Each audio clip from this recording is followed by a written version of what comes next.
Welcome to Maths with EJD. In this video, we are still on probability, and our focus is now on the law of large numbers, otherwise known as LLN. So, the law of large numbers, LLN, is a fundamental principle, fundamental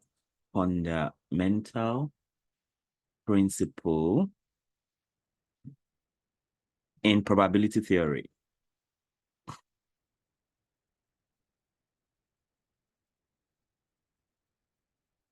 It states that as the size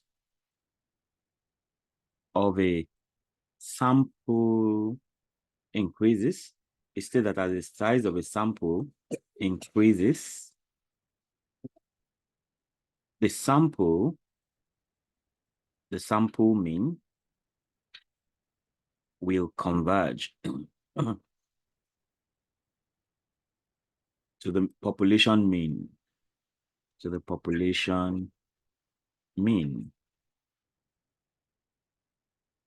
There are two versions.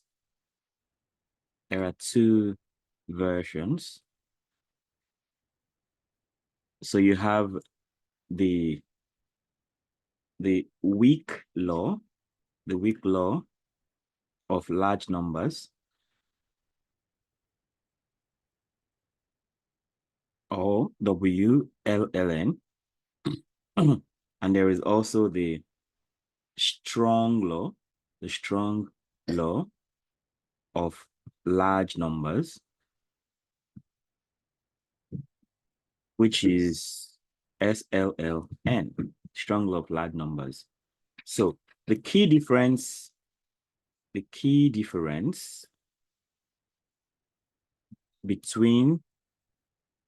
them lies in the type of convergence they guarantee.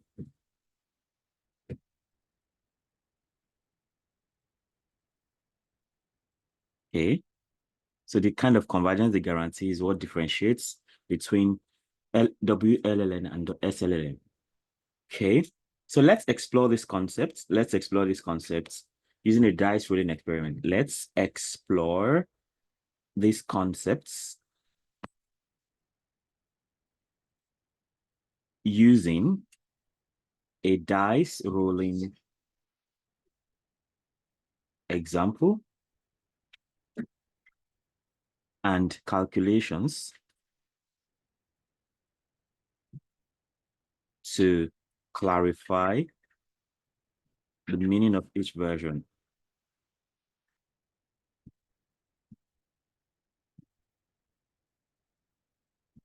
Okay, so let's consider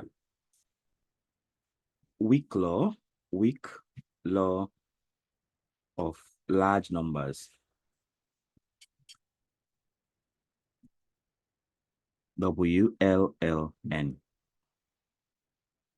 Okay, so the weak law of large numbers, or WLLN, asserts that given a sequence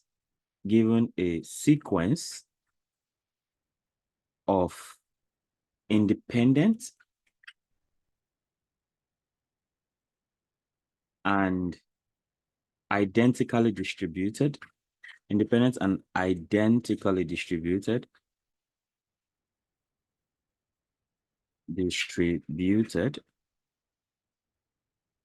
that's IID, right? Independent and identically distributed, that's IID. Random variables, IID random variables, independent and identically distributed random variables. The sample mean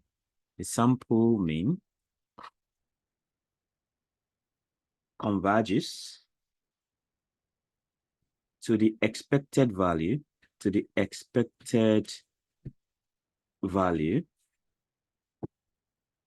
in probability. Okay, this means that for any small deviation,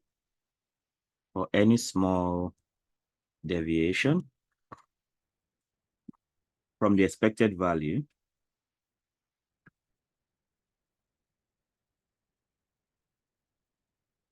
the probability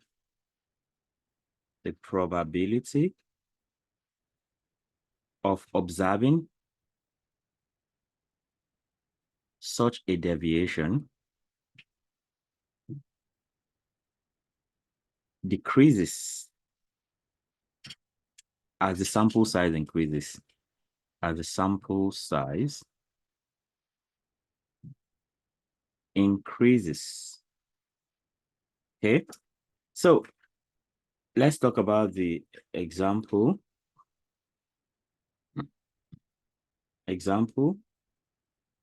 And it's about rolling a fair six-sided die. So that's our example. Okay, so consider rolling a fair six-sided die with outcomes 1, 2, 3, 4, 5, and 6, as we already know. Each outcome has an equal probability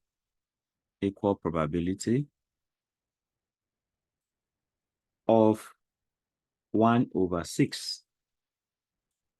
The expected value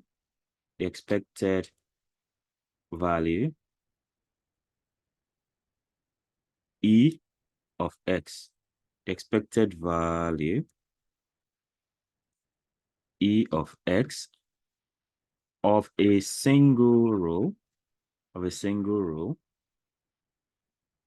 is the average of all possible outcomes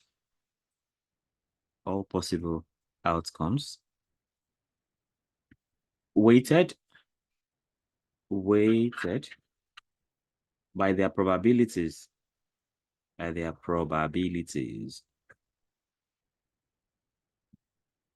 In essence, we are saying that the expected value of X when you roll a fair six-sided die is 1/6 divided by, the probability of getting each one is 1/6.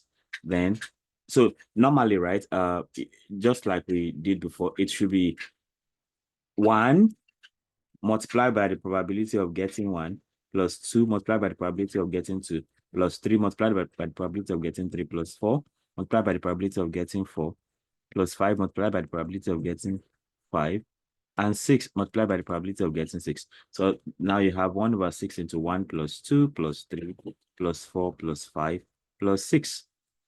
So that ends up giving us the expected value to be 3.5. Okay, so with that now, we can say that the weak law of large numbers states that as the number of dice rolls,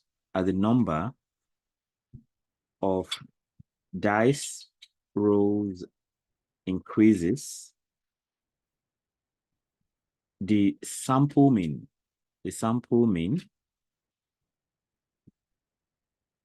will approach the expected value of 3.5.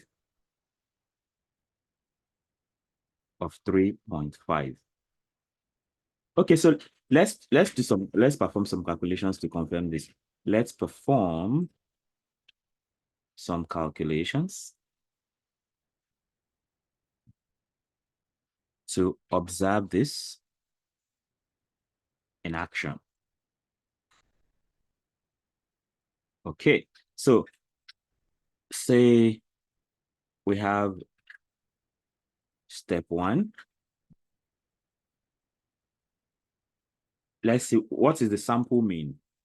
Sample mean after 10, 100, and 1,000 rolls.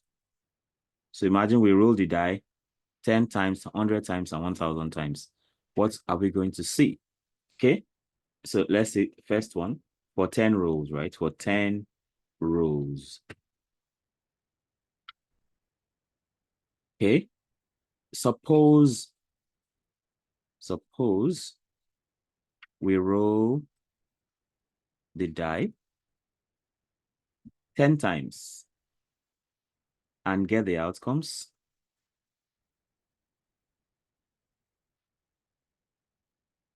Two, 3, 4, 6, 1, 2, 3, 4, 6, 1, 5, 6, 2, 3, 4.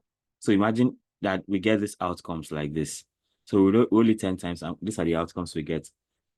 So it simply means that the sample, so the sample mean, so what it simply means is that you roll the die 10 times. The first result is 2. When you roll it the second time, 3 is what shows up. When you roll it the third time, 4 shows up. The fourth time, 6 shows up, and so on and so forth. So for these 10 times now, so the sample, the sample mean is simply, let's say, X bar for 10 rows. That is 2 plus 3 plus 4 plus 6 plus 1 plus 5 plus 6 plus 2 plus 3 plus 4 divided by 10. And that is the same thing as, so if you do all that now, that is simply 2 plus 3, 5, 4 plus 4, 9, plus 5, 15, 16, 21, 27, 29, 32, 36. That's 36 divided by 10. So the mean is actually 3.6 when you roll it 10 times. Don't forget the expected value normally the expected value is 3.5. Okay. So with that, we have for 10 rows, we have 3.6. So this result is close to the expected, this result is close to the expected value of 3.5, though there is a small deviation. Okay. Right there. Okay. So that's the first one. Now, let's take the second one. Let's now say that we have 400 rows now, for 100 rows. Of course, it will be too much trying to list 100 ones. So if we say that after 100 rows, right? After 100 rows, suppose, so to list it, the 100 things, it's going to be a lot. So we'll just take the sum. So after 100 rows, suppose the sum of the outcomes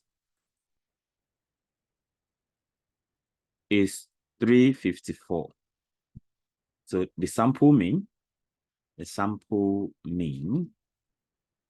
is X bar 100, and that is 354 divided by 100, and that is 3.54. So you can see 3.69 is 3.54. As the rows are increasing, the mean, the expected value is also decreasing, you know, as expected, because as the sample size increases, the sample mean is converging towards the population mean. All right. So let's go for the third one. That is for 1,000 rows. For 1,000 rows. So after 1,000 rows, suppose the sum of the outcomes is 3,521. So the sample mean is x bar 1,000, which is equal to 3,521 divided by 1,000. And that is equal to 3.521. So you see, it's getting closer. So here, the sample mean is close to 3.5 again. And that is demonstrating the weak law of large numbers in practice, okay? So that goes. Now, with that out of the way, can we look at the can we look at the strong law of large numbers?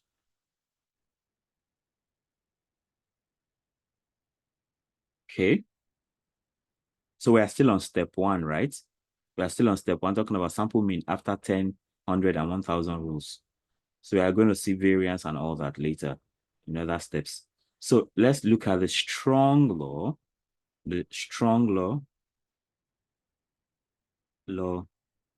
of large numbers. That is SLLN. Okay. So the strong law of large numbers, or SLLN, is a stronger version of the LLN, of the law of large numbers. So it guarantees that the sample mean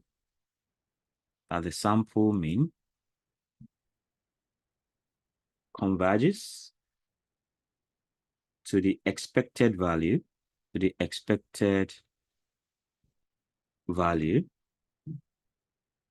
almost surely.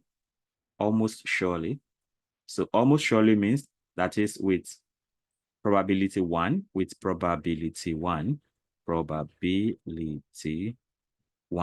full complete assurance, as the number of trials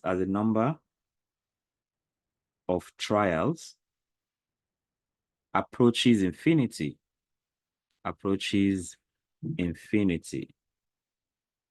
Okay. Now, while the weak law of large numbers ensures convergence, ensures convergence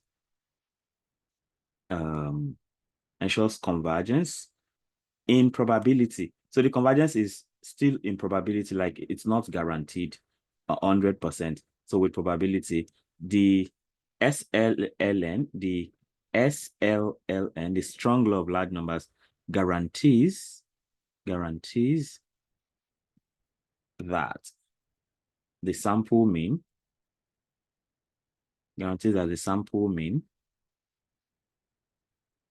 will almost certainly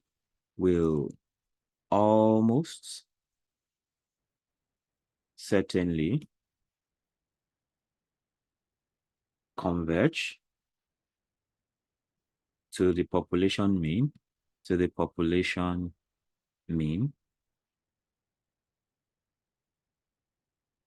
in the long run. Okay. All right. So let's continue with the example, right? So let's say we are continuing with the example. So example continued.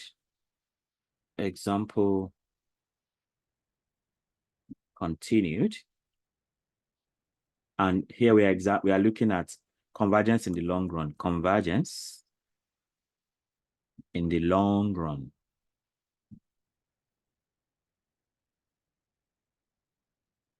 So still the same case. In the case of rolling a fair six-sided die, a fair six-sided die,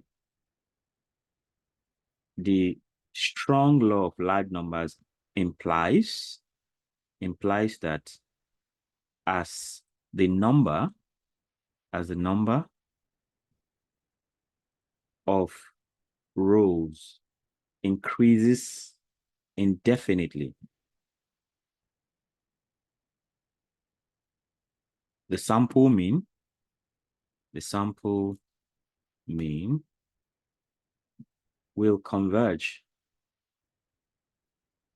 to the expected value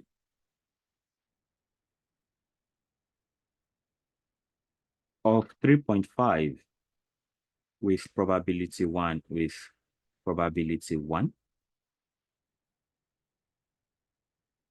that is almost surely. So for any small deviation,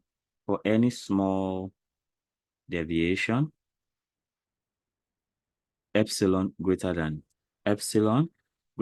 0. So say epsilon is something like 0.01. So the strong law of large numbers ensures that the probability that the sample mean deviates from 3.5 by more than epsilon actually approaches zero as the number of rows increases.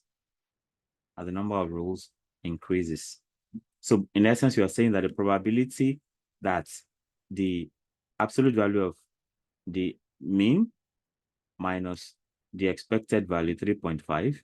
So that's mean as the mean, this n represents the number of rows as n is increasing, right? So this value greater than 0.01 will approach 0 just as n approaches infinity. So the more you roll the dice, the more you get closer and closer to the absolute value between xn bar and 3.5 being greater than that epsilon. So in essence, you're saying this. Thus, for a sufficiently large number of rows, the sample mean will almost surely converge to 3.5. And that goes. Okay, so let's talk about variance and deviation now. Variance and deviation for the law of large numbers. Variance and deviation. So we've been talking about mean. So to further illustrate the convergence, right? Further illustrate the convergence, let's calculate the variance of a single die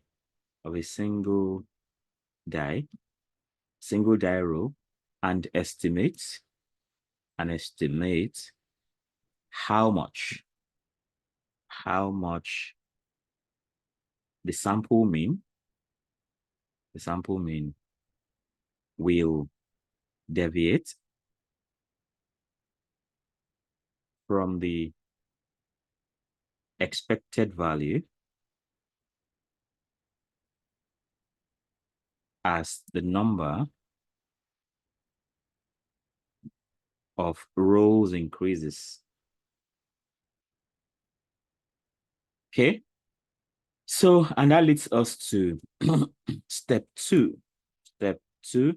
Step two is about variance of a single row. Variance of a single row. So, of course, we already know we've done a video on variance before. The variance measures how spread out the outcomes are. So for a single roll of a die, for a single roll of the die, the variance var x is calculated as var x. I remember I had to make a video to prove this. The expected value of x squared minus the expected value of x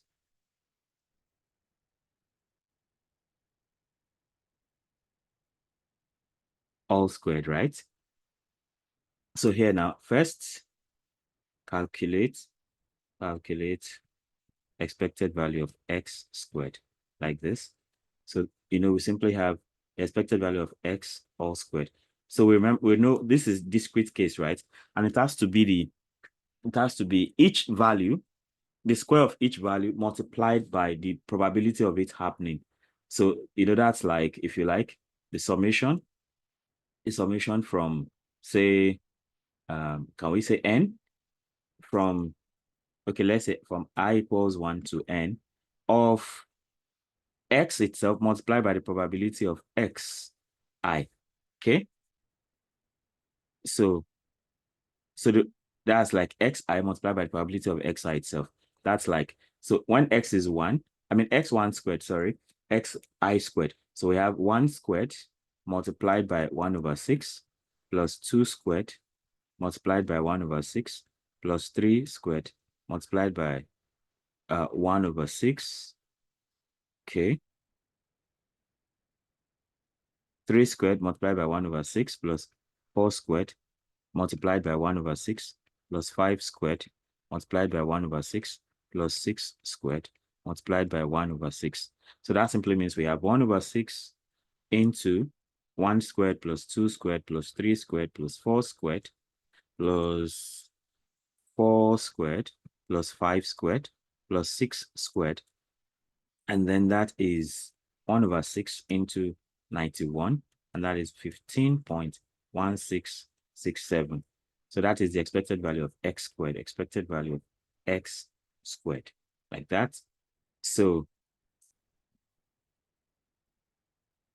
now, so the variance of x will simply be, of course, 15.1667 minus 3.5 squared because this is expected value of x squared minus expected value of x all squared, like that. So this is 15.1667 minus 12.25, and that is the same thing as 2.9167. So that is about the variance. Okay, so this is like actually like the general variance we should get from the normal case. So then if we go for step 3, and we talk about standard deviation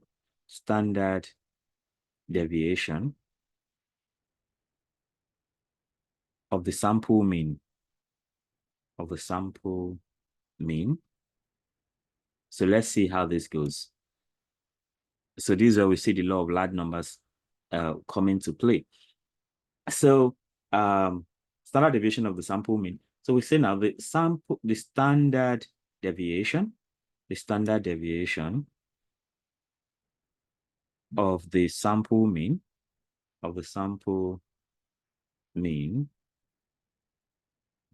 xn bar for n rows is given by SD xn bar, okay? And that is sigma all over square root of n. So we already have sigma, right? So of course, we know sigma would be square root of variance of x already all over square root of n. So like that. So it means that generally speaking, we'll be having square root of 2.9167 divided by square root of n. That's like, so this standard deviation, this is where we got it from. So, and generally it means we have the standard deviation xn bar to be equal to, okay, square root of 2.9167 should be like 1.7072 divided by root n. So you see the n now is going to have a large effect on this standard deviation. So let's go. Then let's calculate this for different numbers of rules. So first of all, for 10 rules, we get SD x bar 10 equals 1.7072 divided by root of 10, and the answer is 0.540. We have that. Then check as things happen. So okay, I mean, here now, okay, I can still, so here, you see that the sample mean is likely to fall within 3.5 plus or minus 0.540, or the range. Of course, I mean, add 3.5. If you add 3.5, you get 4.40404. If you subtract 3.5, you get, subtract, if you add 0.540 to 3.5, you get 4.04, something like that. So the range in short is 2.96, is 4.04. So 2.96, that's when you subtract 0.540 from 3.5. Then 4.04 is when you add 0.540 to 3.5. So that's the range into which that falls for 10 rows, okay? For 10 rows. So for 100 rows, what happens? So 2 for 100 rows. So for 100 rows now, we have SD x bar 100 equals 1.7072 divided by 100. So that is simply 0.1707. So you can see the standard deviation is way smaller. It's way smaller than 0.540 that we got before. So here, so you can see the sample mean is narrowing down. The sample mean will likely be within 3.5 plus or minus 0.1707, or 3.33, 3.67. So you can see it has narrowed it down further. So here you still have, 3.5 is basically within this interval, but here it has been narrowed down. So you have, the margin is becoming shorter because we have more rows. So let's go and talk about 1,000 rows, which will even further, shrink the interval. So for 1,000 rows, we have SD x bar 1,000 equals 1.7072 divided by square root of 1,000, and that is 0.054. So see the number is way smaller now. So you see that here, after 1,000 rows, the sample mean will likely be within 3.5 plus or minus 0.054. Or imagine it's smaller now, very so it's now 3.446 to 3.554. So you can see The interval is way smaller now. Okay. So what can we say about this whole thing now? So we see that the weak law of large numbers, the weak law of large numbers, or WLLN, ensures that the sample mean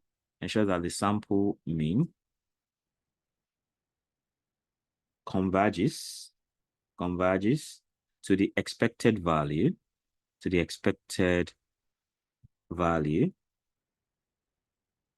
of 3.5 in probability. So there's a chance that it will converge, right? In probability, as the number of dice rolls increases,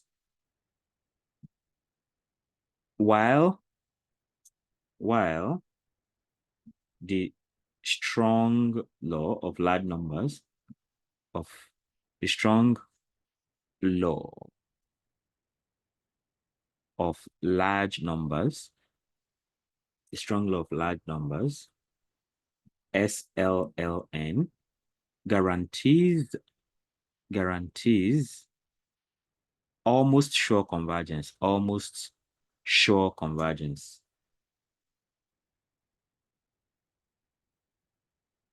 Okay, so the calculations we have done already demonstrate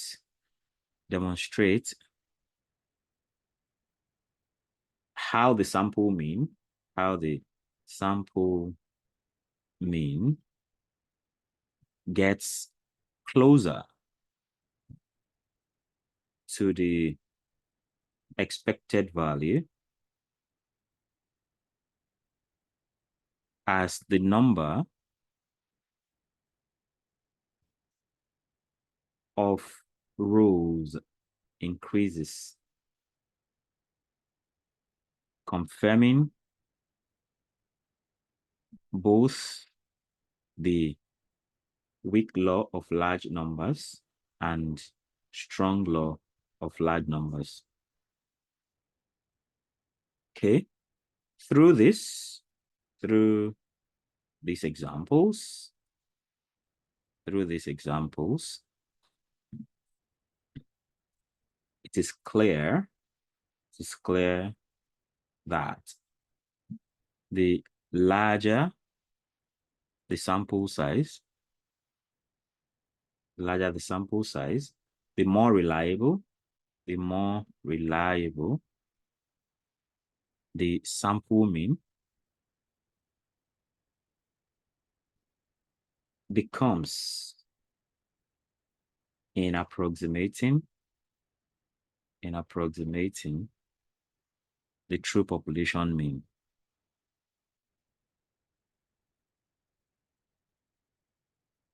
Okay, so the weak law of large numbers simply tells us that as the number of samples increase, the sample mean approaches the population mean and all that. So, and there are two, strong and weak. Okay, so you want to keep learning things like this so you don't want to ever miss it. Be sure to subscribe if you have not done that already, and make sure to hit the notification bell so you can always get alerted when a new video is released. And don't forget to comment, like, and share. Okay, see you next time. Bye.